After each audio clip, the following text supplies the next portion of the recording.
In 5, 4, 3, 2, 1. Hello, welcome to A Cup of Me, where you get your daily dose of some ish you're probably going to. Alright, we have to work on that. I'm so sorry.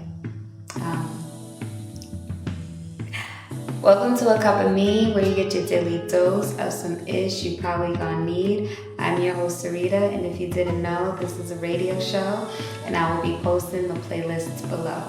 So today we are going to talk about cleaning out the old and making room for the new. So you want to have the new, if you want to have the new come in, you got to clean out the old. And something that I do every end of the month is I fast at the end of the month for 3 days so I can hear God, so I can know what's going on. He talk to me and I can hear him so I can follow what he's telling me to do, because I have no idea what's going on, and my trust is all in him, because I will act a fool. Before, it was never so much with using the Bible, but more so I would say for selfish ways, but just ways other than not to get closer to God. So I recently started doing it to get really close to God. 2 years ago, I always wanted to, I was always, speaking to God and everything, but now my sole purpose is just to get close to God when I do my 3-day fast. So it also applies to everything else in our life, right? Like if you're changing brokers, which I'm also doing. If you are cleaning out your closet, you want to get new shoes, you have, we usually not keep all the old. We may keep some, but you plan on getting rid of most of your old. Why? Because you want to make space for new. You want to start fresh. And when it comes to relationships, that is great. If you want new, I feel like all your old should be gone. All your old should be gone. Especially the really old ones that aren't even aligned with what you want. Those should be gone. There should be no lingering relationships before you even start dating again to meet new potential partners. I feel like that should all be cleared out. Like your relationship, if you have children with the other parent, that should, boundaries should be set way before, because if you don't make space for the new and you have old relationships lingering around and you're messing with the mother or father of your child, and then you find someone you actually really like and try to bring them in, no. How is that going to work? There's going to be tension. There's going to be a lot of tension. It's going to be somewhere. That tension's going to be somewhere. And trust me, you don't want it, especially if you want the new. So you got to just clear it out, chill out, and then when the new starts coming in, you're good. You don't have no problem with the old, because we all know the old always tries to creep back in, right? All the time. Especially if you're going to let it. It's going to creep back in. Especially if you're going to let it. You know what I mean? So if you want new, just make space for it so it can come in. Because new, I don't think new can come in if there's a bunch of old junk there. The old stuff don't want to see that. The old stuff do not want to see that. Okay? That is very important. And also, patience. Yes, patience is very important. I had to pray for patience. I have a lot of patience right now today, right? I usually do have a lot of patience. I did not before. Patience is very important. Patience, yes. When you clear out, hold on. Okay, so when you clear out the old, right? And then you start getting in the new, make sure your patience is on point. Okay, please have patience, because you got new people coming in, right? You want to be patient.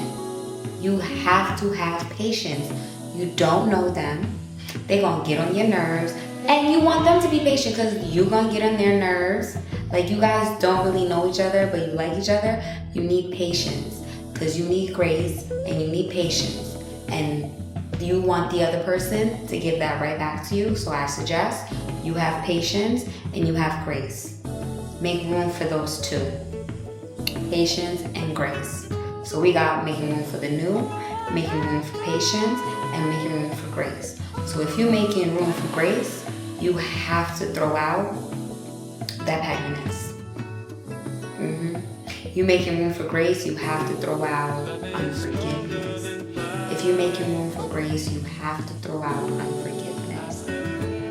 Because with grace, you are forgiving, you are understanding, you are patient, and with patience, you have to throw out control. Because when you have patience, you let go of control. You relax. You cannot have patience and be stressed out. You can't. Those two don't even go together.